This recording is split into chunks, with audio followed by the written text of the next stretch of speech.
Magandang tanghali sa ating lahat mga kaibigan. Punto Biblikal. Bigyan nating pansin ang pahayag ng isang pastor ng Sabadista, isang pastor ng Seventh-day Adventist Church na ang sumasamba daw sa Diyos sa tuwing linggo ay hindi makapasok sa langit, hindi makapasok sa kaharian ng Diyos. Pakinggan natin ang kanyang video mga kaibigan. Dili kay Assemblies of God like kusog mo amen.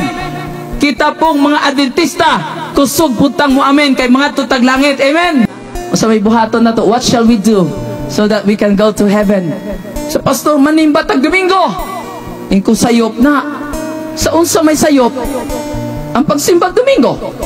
Ingko nga in the Bible, the Lord entrusted us and told us to worship the Lord on Sabbath. So what is Sabbath? I said Sabado. Kaklaro ana, Sabbath, Sabado. Sinabi sa pastor na ito na hindi daw makapasok sa kaharian ng Diyos sa langit ang sumasamba sa Diyos sa tuwing linggo. Ang sagot ko dyan mga kaibigan, ito ay napakalaking kasinungalingan. Walang sinabi ang Diyos na ang sumasamba sa Kanya tuwing linggo ay hindi makapasok sa kaharian ng Diyos. Ang pastor na ito ay nadinlang o nadaya sa mga dokumento na kanyang binasa na galing sa mga aklat na mga Seventh-day Adventist na isinulat ng kanilang founder na walang iba, si Ellen G. White, ang tinatawag nilang propeta. Sinabi pa ng pastor na ito na ang kahulugan sa Sabbath ay Sabado. So what is Sabbath? I said Sabado. Kaklaro ana, Sabbath, Sabado. Maling-mali na naman mga kaibigan. Ito po ay isang paglilinlang, isa itong kasinungalingan. Walang sinabi ang Diyos sa Biblia na ang kahulugan ng Sabbath ay Sabado. Ulitin ko, walang mababasa sa Biblia sa original Hebrew and Greek Bible na ang kahulugan ng Sabbath ay Sabado. Ano ang kahulugan sa salitang Sabbath in the Old Testament, particularly in the book of Genesis chapter 2 verse 2 ug 3? Ang salitang Sabbath from the Hebrew word Shabbath, in English rest. In Tagalog mga kaibigan, pahinga, at in Cebuano or Bisaya, pahulay. Isang araw na pahinga sa mga trabaho para magsimba at magpuri sa buhay na Diyos. Ito ang tunay na kahulugan ng Sabbath, hindi Saturday, hindi Sabado.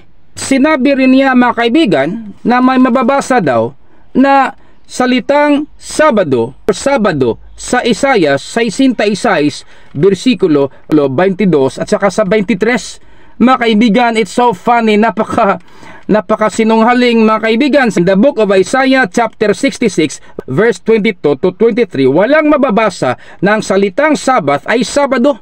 Sinabi ko na kanina na ang salitang Sabbath ay hindi Sabado kundi rest. Isang araw na pahinga sa mga trabaho para magsimba at magpuri sa buhay na Diyos. Ito ang tunay na kahulugan ng Sabbath. At ang paraan para makapasok sa langit ay maniniwala, mananalig kay Hesukristo sa kanyang pagkamatay at sa kanyang pagkabuhay muli. Mananalig tayo kay Kristo sa buong puso at isipan at tanggapin bilang isang Diyos at tagapagligtas. Tayong lahat ay maliligtas. Ito ay isang napakalaking pabor o grasya galing sa Diyos. Ang kaligtasan na ito ay hindi sa pamamagitan ng ating mabuting gawa, kundi ito ay grasya or pabor galing sa Diyos para ang bawat isa sa atin ay makapunta at makapasok sa kaharian ng Diyos. Hindi sa pagsimba sa panahon ng Sabado, kundi sa pamamagitan lamang sa ating Panginoong Hesukristo. God bless us all mga kapatid at mga kaibigan. Punto Biblikal. Kini ang sulugohon sa Dios. Brad Edwin Canonico.